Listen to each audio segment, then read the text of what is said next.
solid amount of CC, and I do understand it's more of just targeted CC. It's single point and click precision CC coming in from Omega Esports, and now, ladies and gentlemen, it's just a matter of time. We're loading into the land of Dawn. Omega Esports versus Todak, the Philippines versus Malaysia. Again, Contra, this is going to set the pace for the rest of M2, not just the group stages, but even into the playoffs, because two series per day, we're basically halfway through the first. That's right, and now, of course, have a glimpse to your favorite players on deck. Of course, you got Moon, always with his slick hair, and they are pretty much unfazed. We're going to be going in towards our very first game in a real short bit, and here we go. And towards the land of Dawn for Game 1 in the M2 World Championship of Mobile Legends Bang Bang. Over right here with me, casting alongside is definitely going to be Leo Gaming, and I'm Contra. And we will not forget to thank Singtel, our partners in esports, to unlock lag-free and ultra-fast gaming experience with Singapore's fastest 5G network. Keep calling and get the edge you need on your road to Mystic and MLBB with Singtel. Oh, look at this. Heath starting it up strong. Again, this is going to be key. You got to bother Chiku. You got to take away these purples, these oranges, and the Serpent's still alive. Maybe a third of health left. Heath is just working his mask. He's saying, you know what, this is a non-starter. Could not get it. Oh, he actually dives in a little bit late to the scene, and it might just be punished. He's already used his flicker as well. He needs to get out of this, and I believe that that chunk of health left, he's got to back away. Oh, Curtizi super aggressive up top, cutting the lane already. I do believe this is maybe just the second or third wave. Oh, the duel! It's happening! Maze already goes in for the flicker. That's out. Curtizi looking for a dash. Can he find him in the bush? Oh, he gets it! That's first blood for Omega Esports. Just look at that blow, and Curtsy still at it once again. And E1 tries to finish him off, and he managed to make it out! What? Absolutely insane! Omega Esports not only got the first blood, but he makes it out alive. With relative impunity. Not the team, but the fact that he was not punished.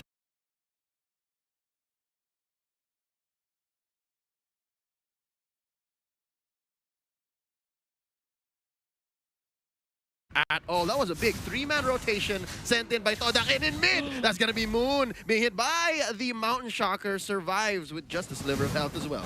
Yeah, and I am definitely excited to see what goes up next. A lot of all these flickers have already popped up from the side of Todak, and they are forced to play passive all the way. Now, Kenji is also controlling his lane relatively well, so if they were to choose to roam, definitely could be great. Now, looking at this, we got it all wrong during the draft, I must admit. It's actually the Ruby and the Khalid, and then the Benedetta and the Cho facing off. Now, Heath just checking the bush, seeing who wants in. E1 goes for the bite, now starting this very first turtle. Again, we talked about this in the pre-game discussion. Counters and timers are just way up. That's the first turtle going over to Omega. Yeah, and Omega Esports, like we said, really put the pedal to the metal on this one as they managed to really rake in on the goal. They're already 1K ahead, and he forces E1 to back away. He has to find a different angle to perhaps give a little bit of support heading down towards the bottom side, but Yelly Haze to be having some danger right here. Ooh, there's a Mountain Shocker alongside the ejector. Oh, they're gonna go for the neck, and Moon goes down. E1 survives. Not much he could do to help out his mid laner, and now Chiku, BMI out, goes for the duel. That's going to be the blazing duet. Oh, it's not a duel if it's a 2v1 and he's out. Yeah, he knows he's got no business there being a 2v1, and all he can do is just get as much of those creeps as possible. And now Kenji possibly will be just, you know, doing what he can just to sustain, and Stu will just be quite an annoyance to deal with. Yeah, Contra, let me make a quick prediction here, and let's say a call. Hold up before that. Nice ejector, three-man rotation. Not much Stu could have done. I was going to say, if that didn't happen, and these two side laners here, top and bottom, just continue doing what they did, it would be a slow crawl win for Omega. It's because they're winning these side lanes, right? But then Heath comes in with the massive rotation. Indeed, and you just see that Todak haven't seemed to find a way to respond to this at all. This is not what they're used to in the early game, and it's really costing them a lot. Now, you can see 3-0, but all you have to do is just to hold on and eventually look for that mid-game fight. But Wave Dragon in towards the mid side. As you can see, Moon dives in as well. Yelly Haze gets caught out, and it's gonna be Eve. They'll be forcing the flicker out of for Maze, and he finally pops that away. Nice Hurricane Dance to save himself, Heath, and Hajizi. There's not enough damage between the both of them, so even E1 gets away, even Moon survives. Now, real quick, big fight in the river. There's a Rampaging Sandstorm. Stu gets one. Down goes Hajizi. The machine needs some maintenance. Oh, man. Speaking of the machine here, he's going to be flipping Moon over like a burger patty, and man, he definitely doesn't want any of that sort of pressure going on. He's going to be backing away, but fixing back down and towards the bottom side of the map, we do see Kenji just enjoying his time over on the bottom side after getting that one pick off. And of course, that might just happen again to that Khalid if he's not careful enough. But over the KZ side, the 1v1 is commencing. I love it how top lane here is all about just the mechanically skilled heroes. It's just, yeah, the Shunpos and just the dashes on the Cho versus the parries coming in from Cortese, and the dashes is infinite, right? But right now, look at this. Kenji, with the help of Hajizi, of course, off camera. That's going to be the Mount Shocker checking him out. Ooh, trap set in. Quick take on the turtle first for a good fight. Here we go, charging it up. Let's see what happens. Blazing the Wet out. Chico, I love how he's so disciplined. Yeah, he's definitely holding on towards that trigger at the moment, and Formaze is just getting as much vision as he can. Just looking at the itemization right now, we do have Stu already having half the season. Oh, it's going to be Eve that will be able to pull E1 right in.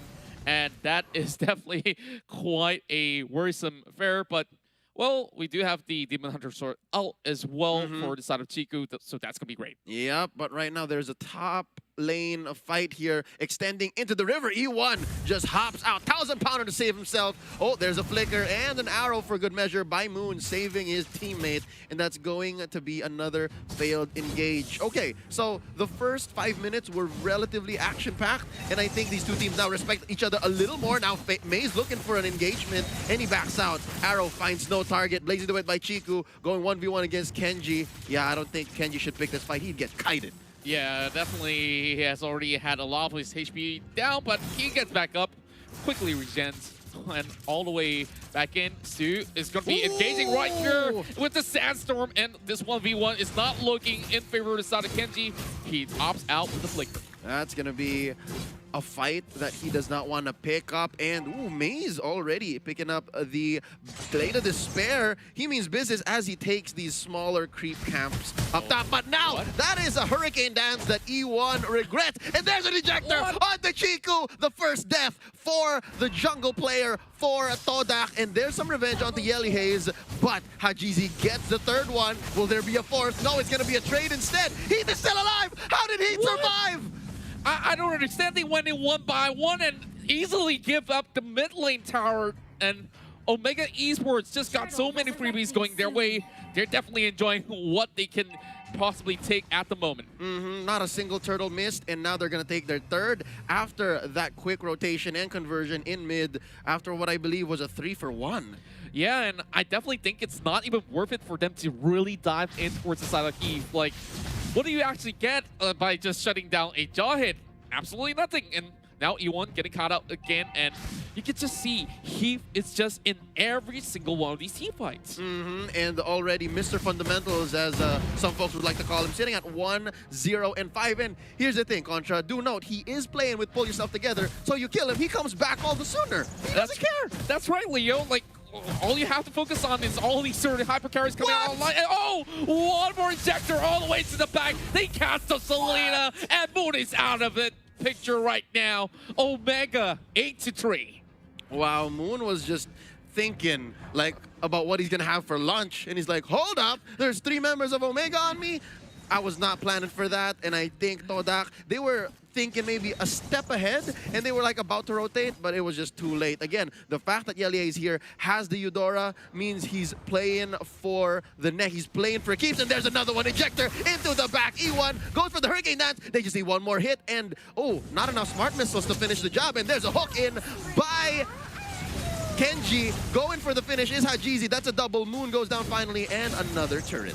Well, what can I say? It's just a straight-up stomp right now where you could just see Heath outright bullying this Akai. Every single time he sees that panda's gonna go extinct, and seems like there's gonna be another one biting the dust.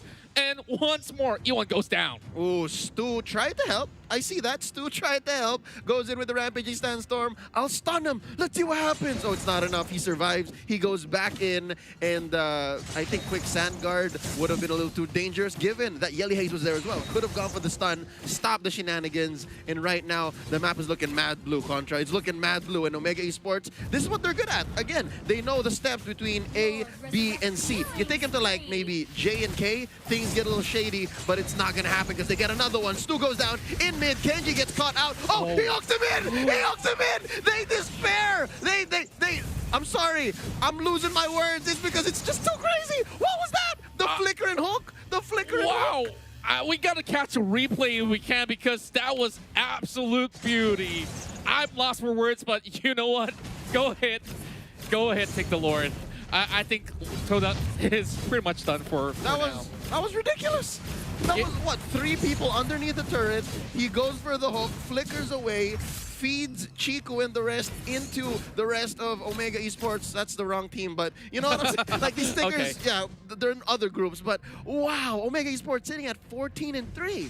That's right, and maybe they're sending signals to say, hey, Alter Ego, are you watching this? Like, we're coming after you next. Evos SG, check it out. Oh yeah, and the list goes on. I wonder how many more stickers do we see, because early on we saw Moon pop up that M1 sticker, but yep, this Hurricane Down is going to be setting up, and they might just actually get Heath right across, but he is in safety. Stu gets caught out instead, and Curtizi looking for blood, hunting for Chiku as well as Moon. He's already inside of the enemy's base. What? And he doesn't care. Drop that missile arrow as much as you may. I will take out your inhibitor turret on the top lane. He caught it with much gusto. He's like, I'll take it. Don't give it to Hajizi. I'll take it. Now Chico running for his life in his own base. This is not a good spot to be if you are Todak. And it looks like they're just focusing on the base right now. Ladies and gentlemen, it's just 11 minutes and 15 seconds in. Mid lane gonna be as well. The next target, another ejector onto E1. And ladies and gentlemen, it's just a matter of time. That's gonna be game 1 going over to Omega Esports. And now the Philippines will top the groups at the moment. Omega